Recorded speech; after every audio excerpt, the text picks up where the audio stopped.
My beloved soul, today, I want you to look at your life with different eyes. You have felt as if you are living in a house full of old, worn-out furniture.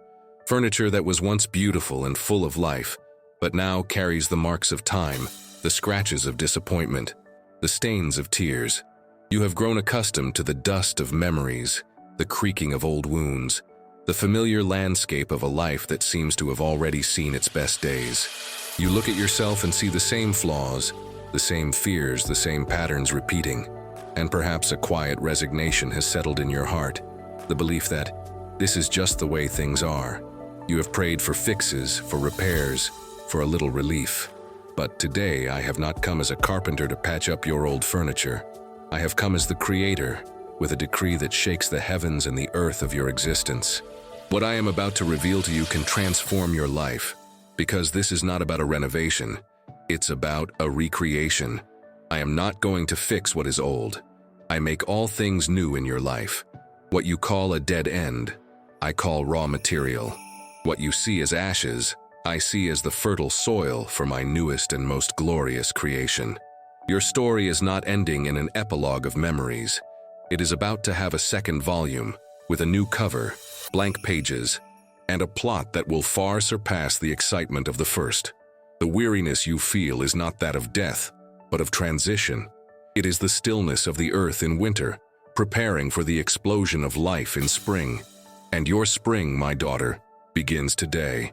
Before continuing the message, write this word of faith in the comments. God transforms my life and always guides me. This is your first act of cooperation with my work of newness. It is your permission for me to begin the great renewal. Now, continuing the message, I invite you to stop trying to polish what is old. Let go of the need to fix your past. Free yourself from the frustration with your present, and lift your eyes with a holy expectation to the new thing I have already begun to create. My precious soul, you might ask, with a heart that has known pain. Father, why did you allow things to get so old, so worn out? Why was the process of wearing down so long? I want you to understand my wisdom, which is always woven with love. The old in your life was not an accident. It had a sacred purpose. Think of a grapevine.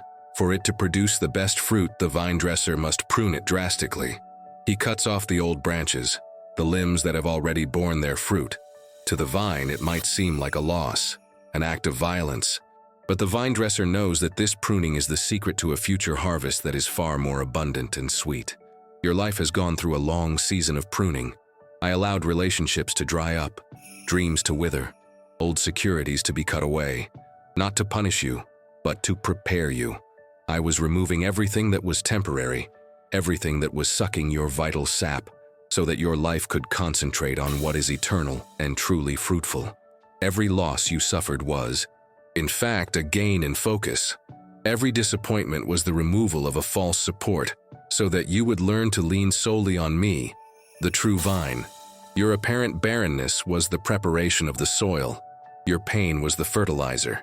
You looked at the process and saw loss. I looked at the process and saw the preparation for the most glorious harvest of your life. The old had to die so that the new could be born with a strength and vitality that would not have been possible otherwise. Now, before we continue this message, write in the comments, I trust in the Lord. By doing this, you are declaring that you trust the hand of the vine dresser, even when the pruning shears were sharp. It is your acceptance of the process that has brought you to this point of new beginnings. If this message has touched your heart and you wish to support this mission, click Super Thanks and help spread words of light, encouragement, and inspiration to many lives. Continuing, rejoice in your past of pruning. It was not your destruction, it was your distillation. It reduced you to your purest essence. And it is from this essence that your new and extraordinary life is about to sprout. My blessed soul, where does this work of making all things new begin? It does not begin in your circumstances. It begins at your core. The first act of my recreation is a heart transplant and a renewal of your mind. Your heart, which has become cautious and perhaps a little hardened by wounds, I am replacing. I am taking from you the heart of stone, the heart that protects itself, that fears, that resents, and I am giving you a heart of flesh, A new, soft, resilient heart, pulsing with my very own life. A heart that is capable of feeling deeply again, but that no longer breaks as easily, because its strength comes not from its walls, but from my presence that fills it. A heart that can love again, not with the calculated love of fear, but with the extravagant love of grace. And your mind, which has become a labyrinth of old thought patterns, worry, self-criticism, the replaying of negative scenarios, I am flooding with my light. I am rewriting your neural circuits. Where there was the path of anxiety, I am building a highway of peace. Where there was the track of bitterness, I am opening a trail of forgiveness. Your perspective is being altered. You will begin to see the world, people, and yourself through my eyes. I, your God, am sending you a special sign. The sign you have been waiting for is in this verse, 2 Corinthians 5:17, which says, "Therefore, if anyone is in Christ, the new creation has come. The old has gone, the new is here." This is not a future hope. It is your present reality. The old things have passed away. You are now a new creation. Write in the comments, "I receive this message and I am blessed." And send love and protection to the person you love, declaring that God's newness is also reaching their life. If this message has touched your heart, show your support with a super thanks and help spread this message of light. Before continuing, if you're not yet subscribed to the channel, do it now. By subscribing, you stay connected to the flow of revelations about your new identity. Now, continuing the message, this inner transformation is the foundation of everything. You do not need to strive to think differently or to feel differently. You need only to receive by faith the new heart and the new mind that I offer you as a gift. Surrender to this divine surgery, and from this new core, all other things in your life will begin to become new, almost as a consequence. My beloved soul, for this new creation to manifest fully, there is an act you must perform. You must intentionally get rid of the old. You cannot move into your new house and bring all the trash and broken furniture from the old one. And the biggest piece of junk you need to leave behind is unforgiveness. Unforgiveness is what keeps you chained to the past. It is the anchor that prevents your ship from sailing into the waters of your new ocean.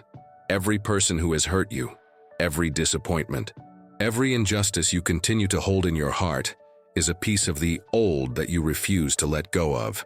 And as long as you hold on to them, there is no room in your hands to receive the new I have for you. Forgiving is not a feeling, it is a decision. It is your declaration of independence from the past. It is you saying, I will no longer allow someone else's mistake to define my present joy. I will no longer allow yesterday's pain to contaminate tomorrow's blessing. I hand this case over to the righteous judge, and I choose to be free. And the most crucial forgiveness is forgiving yourself.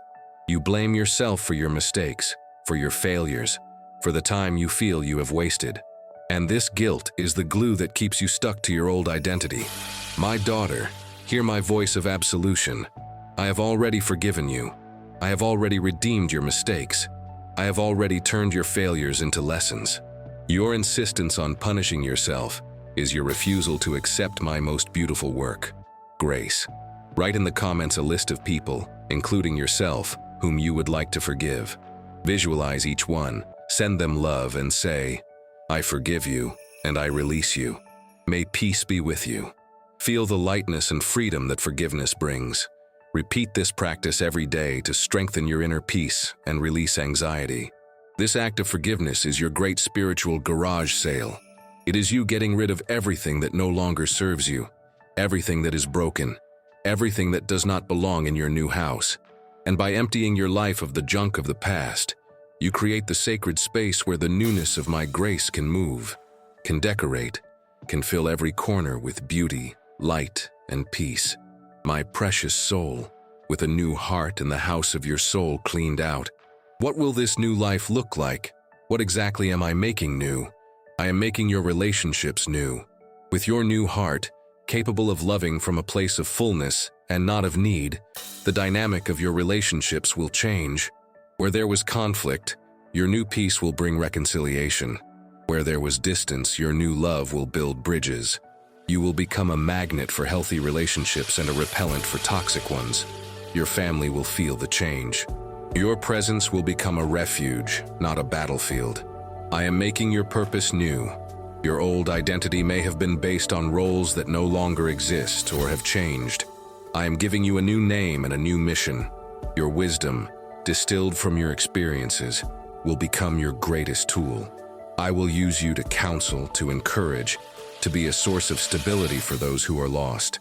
Gifts and talents that were dormant will be awakened with a new passion. Your life will gain a new and vibrant meaning.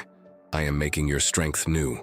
The weariness that defined you will be replaced by a new vitality. Not the frantic energy of youth, but the serene and resilient strength of an oak tree. A strength that comes not from your effort, but from your rest in me. You will discover a new ability to handle challenges, not with anxiety, but with a calm authority. And I am making your joy new. Your happiness will no longer depend on circumstances. You will find a deep and constant joy in my presence in the small beauties of everyday life, a joy that is the fruit of my spirit and that no storm can steal. Your laughter will be easier, your countenance lighter. Relationships, purpose, strength, and joy. These are the walls, the roof, and the decor of your new house, and it is being built for you now. My blessed soul, this new life is not just for your benefit. My work of recreation in you has a kingdom purpose. You are being transformed into a showcase of my glory, into living proof of my power to make all things new. Your life will become a testimony. People who knew you in the before will look at your after and be amazed. They will see your peace, your joy, your new strength, and will have no other explanation than that a divine hand has touched you. Your story will be my advertisement. It will shout to the world that I am the God of the second chance, the third, the 100th, that there is no situation so old, so worn out, so hopeless that I cannot recreate, that ashes are not the end, but the beginning. You will become an ambassador of newness. Your testimony will give other people, who also feel trapped in their old lives, the permission and the courage to believe in their own transformation as well. Your life will no longer be just your story. It will become part of my great story of redemption. Share this video with 2 dear people who need this message of hope and faith. Let's build a chain of love and mutual support together. Leave a comment with a prayer of faith and hope. A simple Lord, may your work of newness in me be a light to the world, aligns your personal miracle with my global purpose. Do not see your transformation as a private event. See it as your ordination. I am anointing you for the ministry of hope, and your life will be your credential. What begins today as an intimate work in your soul will become a wave of impact that will bring renewal and life wherever you go. My precious soul, how do you walk in this new reality?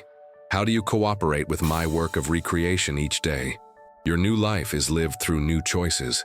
They are small, daily choices that reinforce and solidify the new creation that you are. The first choice is that of the Word. Every morning, choose to feed your new mind with my truth before you feed it with the world's news or the day's worries. Read a promise of mine. Meditate on it. Let it be the first voice you hear. My word is the building material for your new life. The second choice is that of perspective. Throughout the day, when an old thought pattern tries to emerge, criticism, fear, complaint, pause, and deliberately choose to see the situation with your new eyes. Ask, how would the new me respond to this? How would the beloved, wise, and strong daughter react? This pause to choose your perspective is your exercise of freedom. The third choice is that of action. Act in accordance with your new identity, even if you don't fully feel like it yet. If your new identity is one of peace, take an action of peace. If it is of love, practice an act of love. Your act of faith is what gives body and substance to your new reality. You do not wait to feel in order to act. You act, and then the feeling follows. Word, perspective, and action. These are your 3 daily practices. They are not a law, but a rhythm of grace. They are not to earn my favor, but to enjoy the new life I have already given you. By making these small daily choices, you are, brick by brick, building your new house on the foundation I have already established. And this is a house that no storm can shake. My beloved soul, we have come to the end of our decree of newness and to the beginning of your new existence. The word has been released. Behold, I am making all things new. And this word is not an idea. It is a creative force that is already at work in every atom of your being. Together we have seen the purpose of the pruning, received the heart transplant, cleaned the house with forgiveness, glimpsed the beauty of the new life, and embraced its purpose of testimony. And you have learned the rhythm for walking in this new reality. Now, your life is divided into two eras, the time of the old and the time of the new, and the time of the new begins now. On my part, I promise you, I will be faithful to complete the work I have begun. I will not leave you in the middle of construction. I will lead you from glory to glory, from newness to newness. Your transformation is not a one-time event, but a continuous process of the unfolding of my beauty in you. Your part, my daughter, is simply to surrender to this process. It is to cooperate with my prunings and my plantings. It is to say goodbye to what was without regrets, and to embrace what is with gratitude. It is to walk each day as the new creation you already are. Leave this time with me and look around. See the world with your new eyes. Listen to life with your new ears. Feel with your new heart. The past no longer has power over you. The future is filled with a glorious promise, and the present is the stage where my work of recreation is made manifest at every moment. Welcome to your new life. If this message resonated with you and your situation, write in the comments, "In you, Lord, all things are made new." Share your experiences in the comments about which area of your life you most long to see God's newness. If you enjoyed this video, please like and subscribe to the channel for more faith-based content. Thanks for watching, and we'll see you in the next video.